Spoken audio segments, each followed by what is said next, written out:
Hi, Jeremy Crow here. In this video, I wanted to address the persistent debate about whether or not you can be considered left-hand path and join an organization, such as an esoteric order. Well, to start off with, there are plenty of left-hand path practitioners that are members of esoteric orders.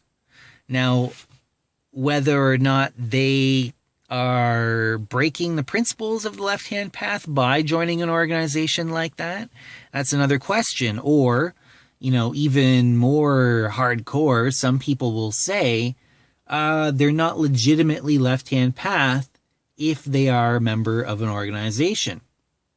Some people will go that far. You'll see that argument made. Now, the exception is if you are the leader of that organization. Now, generally, people will say, well, you can be a leader of an organization and be left-hand path. You can be the leader of a right-hand path organization and yourself be left-hand path secretly. I don't think too many right-hand pathers would join an organization if you explicitly said that you were left-hand path and you were running the right-hand path organization. But some people will say that if you are the leader of an organization, then you can be left-hand path. But if you are a member of the organization, non-leadership, then that is not left-hand path. That you cannot be a member, or some people will even say follower, or joiner, that they will say that you can't be a joiner and be a left-hand path occultist or practitioner. Now, why do they say that? Well, for one thing, there is a point to that. The whole idea that, let's just say, for example, this is actually a situation that came up in my experience. So when I was a member of the Ordo Templi Orientis, the OTO, we were the local body. They don't really call it a lodge, but there's a camp, oasis, whatever. The local body got its charter revoked from headquarters.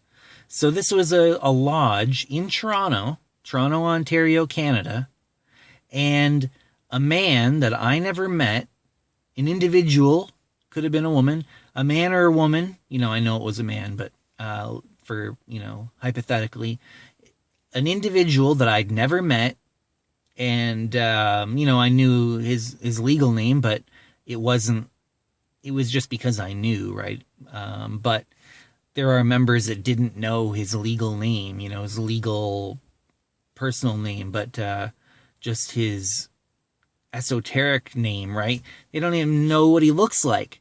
And that individual was able to revoke the charter for the local body that I was a member of, meaning that we weren't authorized to engage with the initiatory rituals and ceremonies of the OTO through that lodge. We could join another existing lodge or move our activities to another existing lodge, like, say, Pyramid Lodge in Buffalo, right?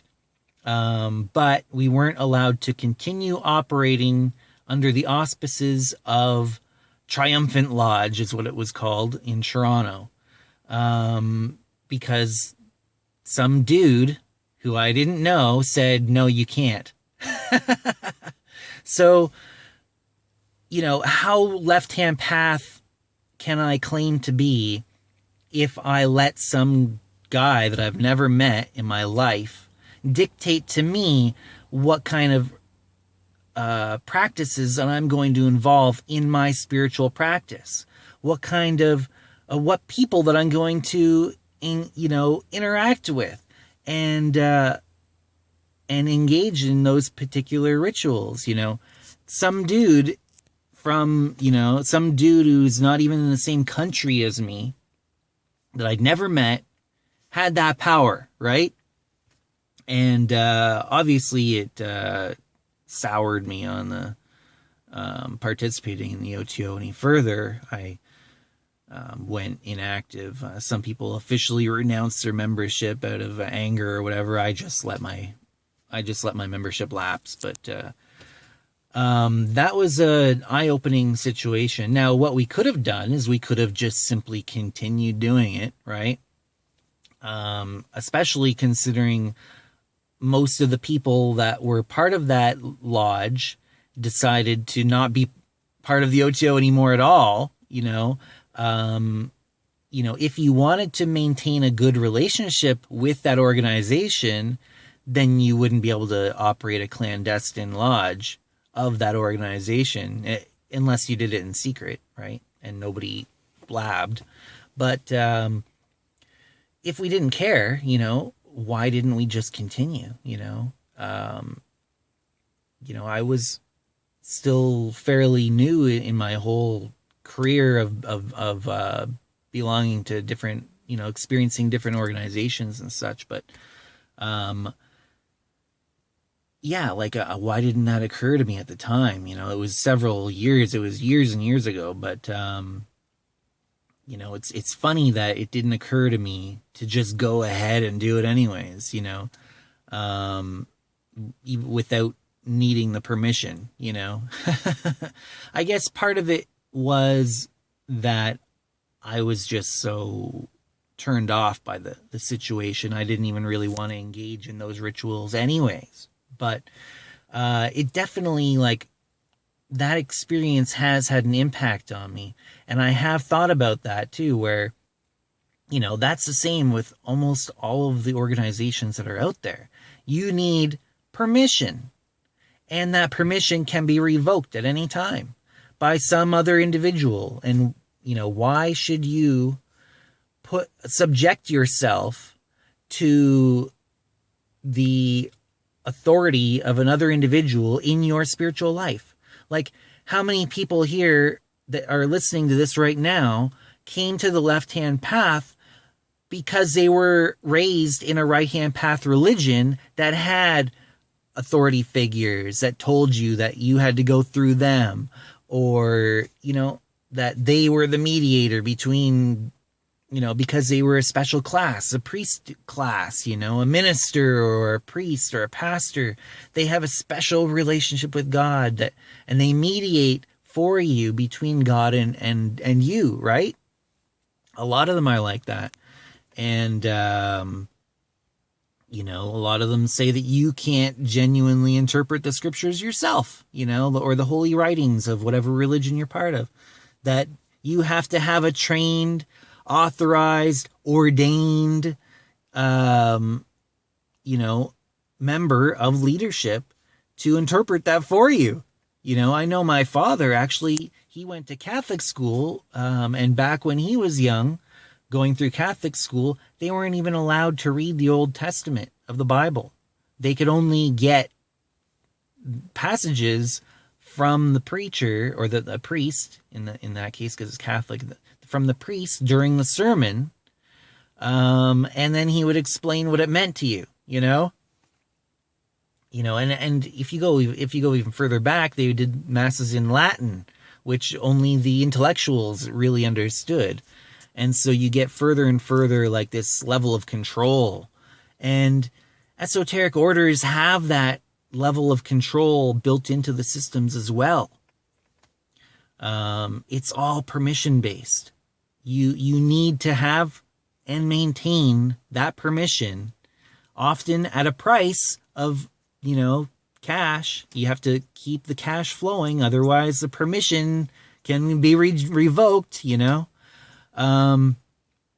So that's why I believe that a lot of people make that claim that being a left-hand path practitioner means that you, should at least think twice about subjecting yourself to that kind of authority. Now, I do feel that that is a little strict. You know, I do feel that you can still maintain your, I don't know, cred or, you know, status. You know, who cares what other people think, for one thing. But I do feel that you can genuinely engage in some sort of esoteric order and still be genuinely left-hand path. It's just about how you approach it, how you let it dictate to you what you do and what you don't do.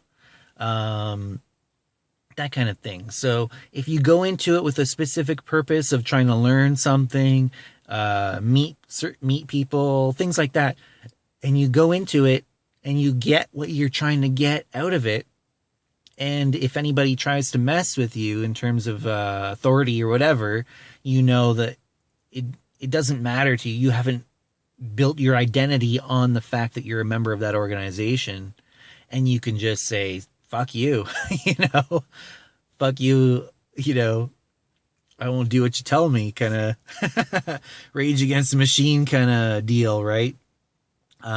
You can just say, yeah, make me, you know, or whatever, right? They're gonna be like, okay, yeah, you know, you can even tell them, you know, listen, you can't stop me from working these rituals. You know, I have copies of these rituals, and no matter, even if you revoke my membership, I'm going to keep doing them, and I have access.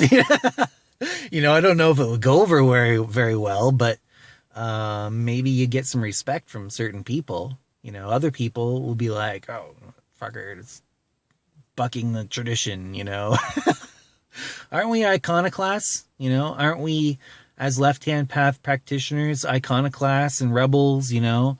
Wouldn't we be, you know, the famous Morpheus line, right, from the second Matrix movie?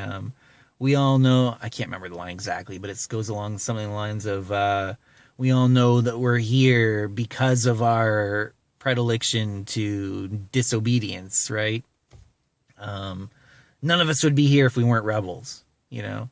So why do we have this slavish devotion to the organization or esoteric order that we've decided to affiliate with? You know, to the point where we will pay somebody for ongoing, we'll pay someone in an ongoing fashion for ongoing permission to engage in that initiatory stream and to work those rituals in an in an authorized fashion rather than in a clandestine fashion. You know, why? Why do we feel that it's so necessary? You know, is it superstition?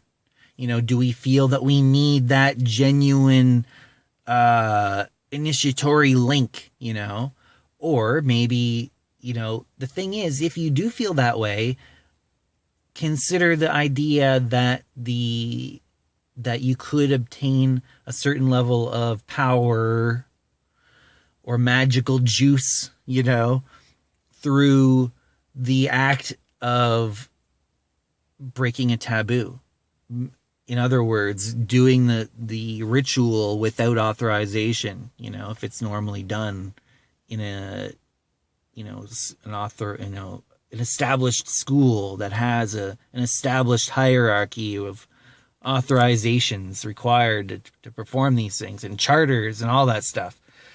You know, you can get some magical juice, you know, by breaking that taboo. Taboo breaking is one of these power raising type activities that we utilize in the left-hand path.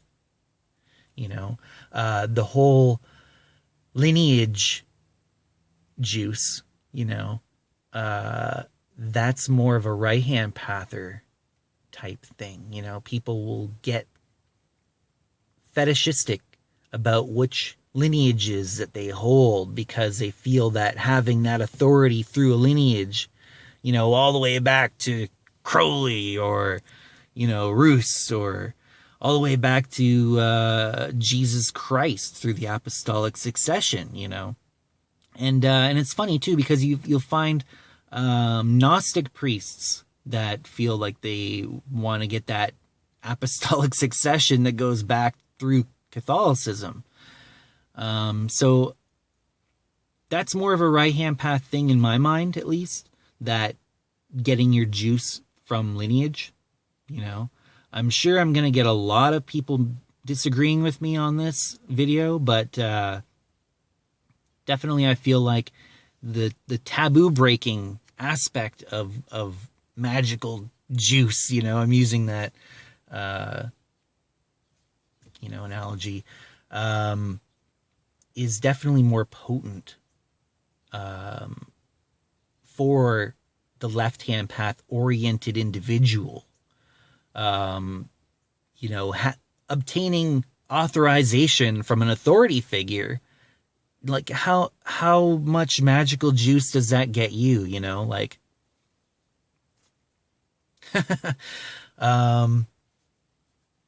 with that in mind, I wanted to offer up this idea here where I've created an open source esoteric order called the Ziggurat of Enki.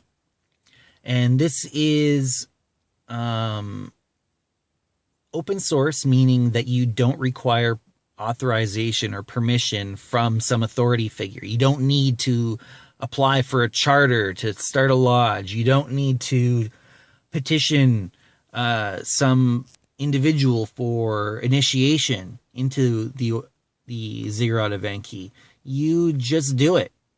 You obtain the guide, the ritual book, the Gradebook, you could say, for the initial initiation, which is based off of the descent of Ishtar myth from ancient Sumerian mythology.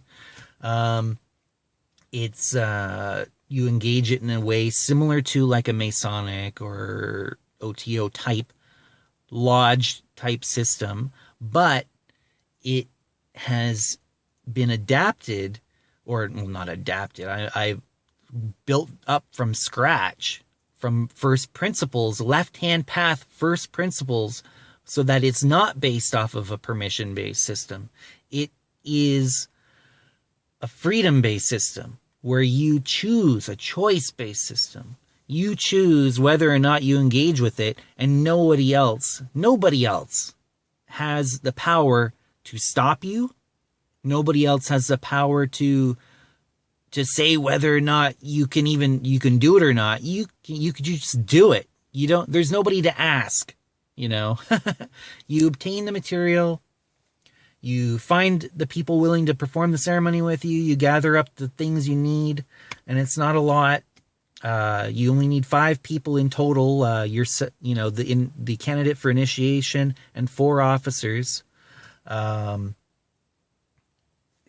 people, the basic equipment, and the Gradebook, which you can get for free by signing up to my newsletter, jeremycrow.com/newsletter.html.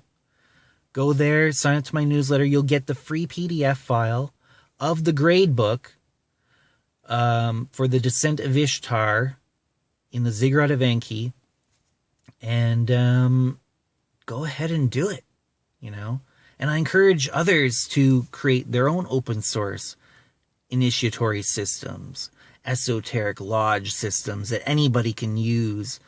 You can use it for a temporary lodge, a temporary autonomous temple, as my friend Season coined the term.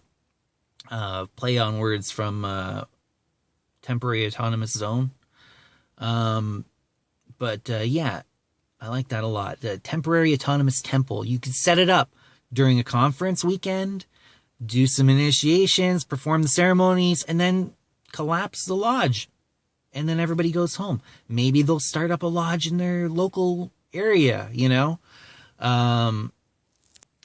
That level of radical freedom is absent from so much of the whole esoteric order initiatory system realm, you know, the left-hand path is mostly operating off of right-hand path structures. You know, they're trying to pass left-hand path teachings through right-hand path structured organizations with elaborate authority figures and hierarchies and such. You know, I know what they're talking about when they say you can't be a member of an esoteric order and a left-hand path practitioner.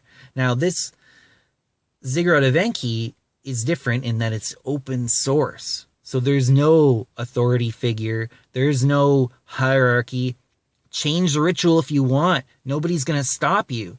Modify it to your own desires. Change it up massively. Use it as a template to create your own brand new one.